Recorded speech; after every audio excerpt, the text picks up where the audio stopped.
किए और करते हैं और करेंगे। बिल्कुल बिल्कुल। बट ऐसे कैसे कभी कभी मीडिया में पूछा जाता है सर आपकी फेवरेट फिल्म कौन है, फेवरेट सॉन्ग कौन है, तो आदमी हर काम पूजा समझ के ही करता है, लेकिन जिस काम को ऑडियंस हमारा ज्यादा प्यार देता है वही हमारा फेवरेट हो जाता है। मैंने भी अपने जीवन में जितने भी इस दौर के अभिनेता है सबके साथ फिल्म बनाया।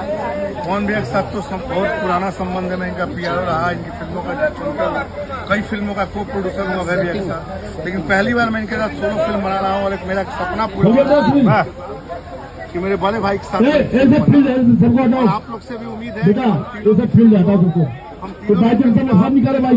हम तीनों की फिल्म प्यार दुलाल दें और थिएटर में आप आए जरूर देखने। मैंने ये सच्चाई बोला कि 7 साल के अंदर मैंने बहुत फिल्म किया, इतना मजा मुझे इस फिल्म के अंदर आया, आपके डायरेक्शन में जो काम करके मजा आया।